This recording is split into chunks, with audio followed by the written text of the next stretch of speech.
This program is supported by the Intertown Record, your weekly hometown community newspaper covering the Kearsarge Sunapee Sunshine region of New Hampshire. The Intertown Record.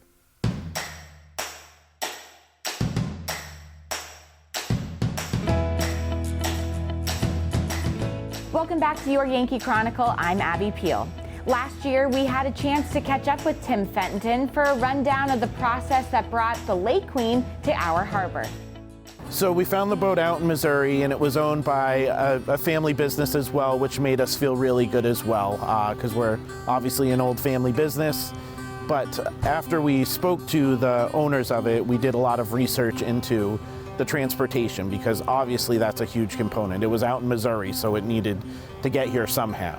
So we hired a wonderful company that specializes in moving big boats. This is what they do, this is their job. We did hit a couple bumps along the way, and everything was further confused because of COVID. Not every office was open as frequently as you needed to, or crews were working as much as you wanted them to.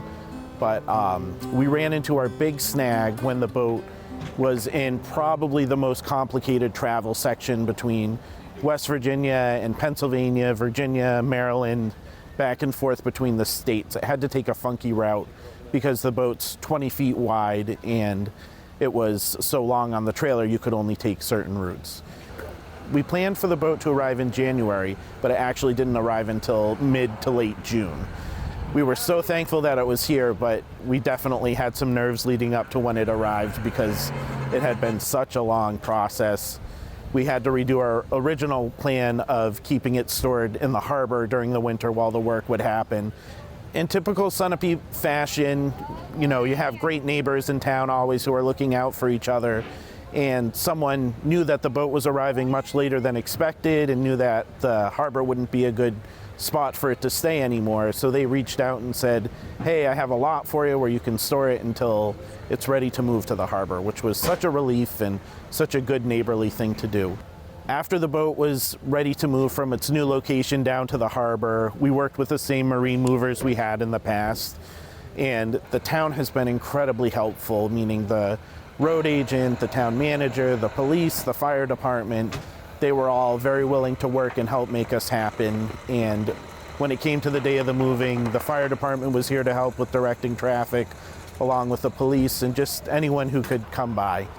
The turn from Route 11 onto Main Street was a little squirrelier. He did about a 200-point turn, but he made it work.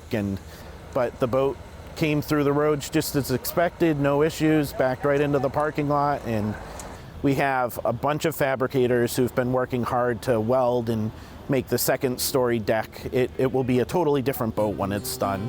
Our goal is to make the boat seem really similar in feel to the Kearsarge, like the lake boats that were here in the steamer days. My wife's family worked in this boat business since the 1960s, and it's been a big part of our family's history. And we are trying really hard to make her ancestors proud, her family proud, the townspeople proud. We've always loved that people care about our boats, and we're really hopeful to continue that legacy with this new boat. We're excited for it to become part of people's future stories on the lake, to become part of people's special days on the lake, and we're looking forward to making memories with people. We would like to thank the Fenton family for allowing us to tell the story of their tradition of hospitality in the Lake Sunapee region. Obviously, you would do yourself and your guests a favor by taking advantage of their wonderful efforts at the Appleseed Restaurant, the Sunapee Cruises, and Fenton's Landing.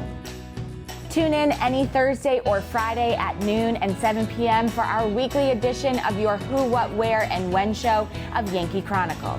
Don't miss our Game of the Week live, and all of our games replay at 12 noon and 7 p.m. on Sundays and Mondays.